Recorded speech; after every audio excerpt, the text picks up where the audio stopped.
What's up, magic makers? Drew and Justin here. Hi. This is my husband, my best friend, and my business partner. And today I kind of wanted to get into some of the candles that he makes. I wrote it down. He makes at least 25 of his hand molded candles for our shop. We're always adding new product into the shop. But today I picked 4 that I happen to really love, and I thought that it might be nice if we got a little more insight into those candles. Justin obviously isn't as comfortable on camera as me, so I'm gonna kind of interview him. I'm just gonna prompt him so that we can get some more information about those candles from him.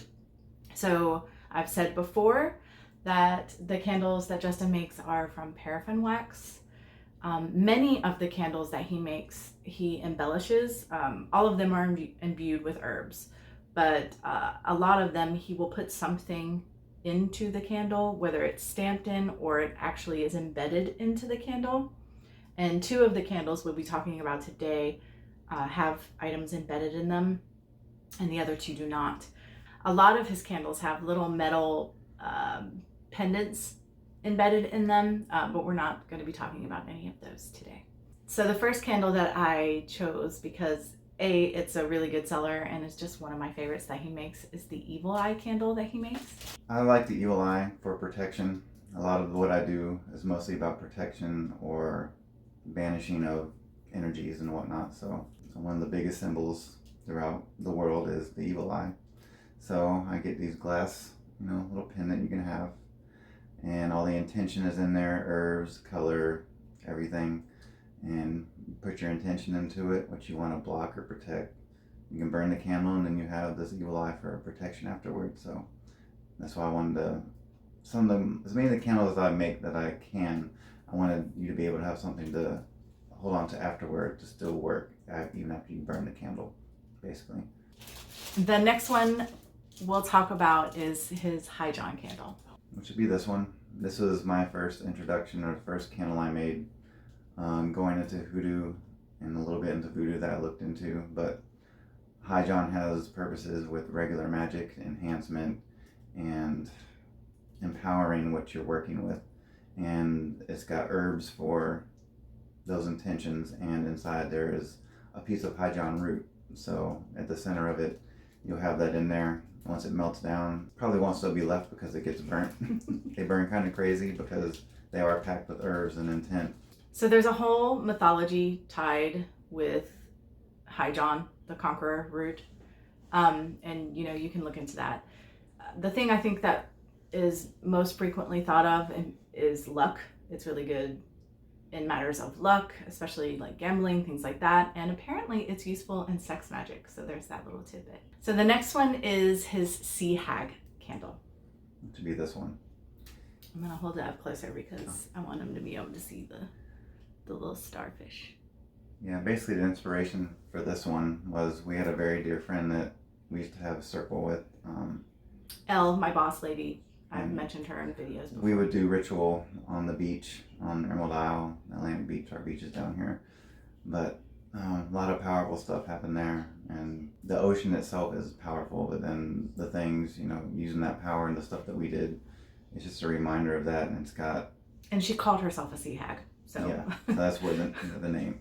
All the seaweed and sand and, like I said, the sand dollar all come from over on the island. So I just wanted to put all those good oceany energies in there. And herbs that are associated with water magic. So yeah, that's the Sea Hag candle. It's actually a really special candle to us. The Moldavite candle. Now, before he says anything, one of our favorite crystals, if you will, in this world is Moldavite. We both love it and are very drawn to it. So that, I'm sure, is at least part of the inspiration or the underlying reason why he created this candle. And it's not a candle I expected at all. Moldavite is really hard to come by. Well, it's not hard to come by, it's just expensive. So working with the energies, it enhances basically anything that you're working with very powerfully, at least in our experience. So it's really good with dreams and stuff. Yeah, so what I wanted to do was make a candle that could be used for that intention and get pieces of Moldavite where we can at shows or wherever. Legit Moldavite, because there's a lot of fake Moldavite, but even in order to break it down and put them into the candle too. So you definitely have something afterwards. It's my most expensive candle, but that's why, because the moldavite itself is rare, and after you burn it with that intention, you have that piece to keep with you later on, and it has moldavite incense mixed in with it as well. So, and the pieces of moldavite in these candles are small, but even a small piece of moldavite is expensive. So I think typically in the center is where they're located. These candles probably, I've not burned one, honestly. We have regular customers and friends who have burned them, and I've never thought to ask. I need to ask now. I don't know that they'll burn quite as crazy as most of our other candles, because they're just not, it's not filled with herbs the way that most of our molded candles are. This moldavite is the star of this candle, and like he said, moldavite enhances anything. So like spiritual connection and spiritual evolution, dream messages, psychic development. I mean, anything you can think of that you're trying to enhance and work with, moldavite will help you with that. But yeah, I love this candle. Well, I love all of his candles, but it's kind of cool too, because like it looks all ashy. Which when you burn it, the incense will ignite too, so you'll get that. I don't know if you ever smelt moldavite incense before, but it's very distinctive, and it's made with the properties and everything of moldavite, so it just adds to the whole experience. I know it's just something that we discovered that was really nice and highly sought after, and eventually we were able to get enough to be able to try to pass that along to people that really can't get a hold of it, because it's not readily available everywhere. You have to go, like I said, gym shows or some metaphysical shops will carry it, but again, you're going to pay good money for it. If you order it online, it's kind of sketchy. You don't never know what you're going to get unless you really vet out the supplier. So it's better to do it in person. So at least everything you're getting in these is legit. I can promise you that. So we'll talk about one more candle of his today, and it's actually the latest candle that he's made for the shop. It's kind of a funny story. There is a regular customer of ours who happens to be a YouTuber. Taranis from House of Witchcraft reached out and wanted us to create a candle for her and her coven if we could. And it was absolutely a doable thing. So we said, yes, we'd be happy to do that for you. And there was a bit of a miscommunication, because she wanted our intention candles, which my husband makes.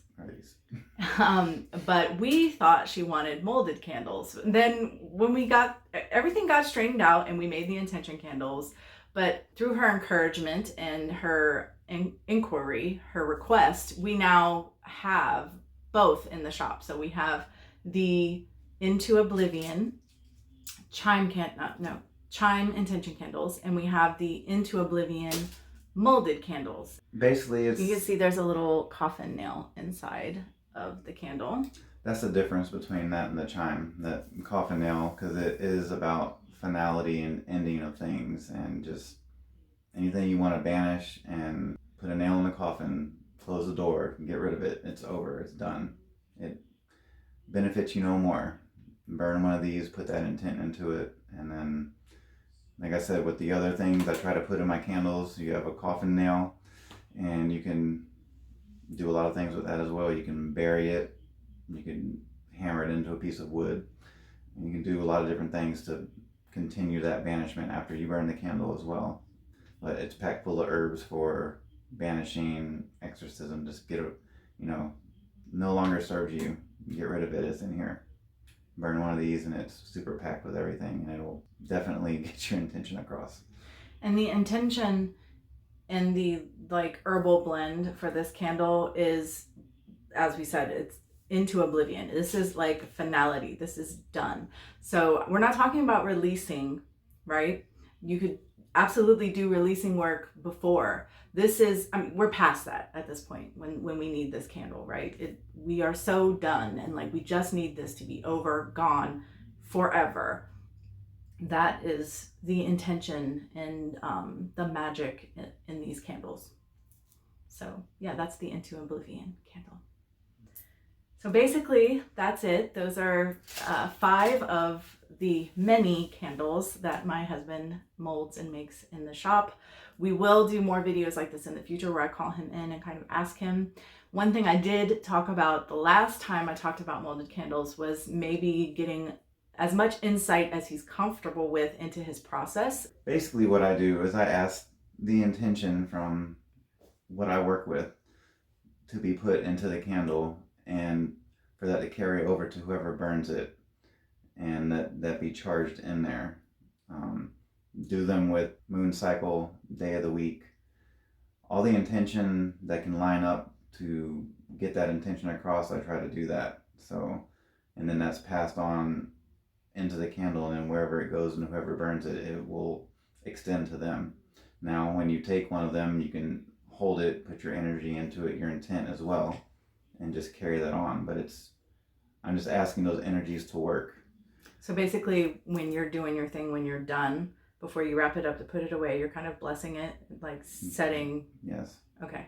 Setting intent. Intent's very important, especially in what we do. So, I have my intent with what I put into it for making it, and then that extends to you, and you can add to that what your specific intent is on top of that. So you have the basics of what it's for, but you might have a specific situation, person, place, thing that you just want done, or for that energy to work on or work with, and you can just put that into it right before you burn and imbue that with your intention as well. So, and obviously all of our product has our energy into it as well, because we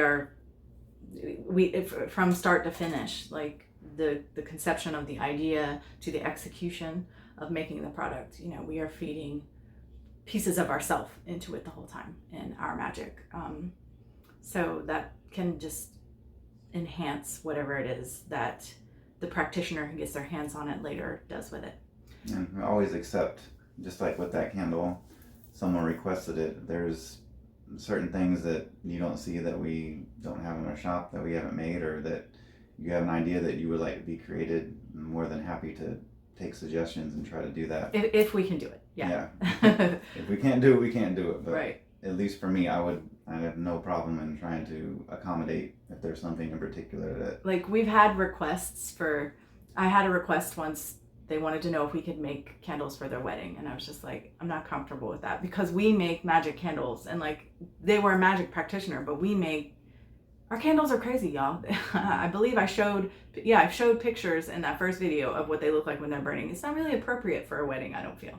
At least not the ceremony and the reception. Maybe if you're going to do some special ritual as part of it, maybe. But so if it's in our means, if it's in our brand, if it's what we do and we're able to do it for you, we absolutely encourage requests. You can obviously do that here on this channel, but you can also go to the email tied to this channel or the email tied to our website. They're the same email, in order to inquire about special projects that we might be able to help you out with. Okay, I think that's about it. We've talked about product for a bit. Thank you so much for joining us, and until next time, much love and gratitude.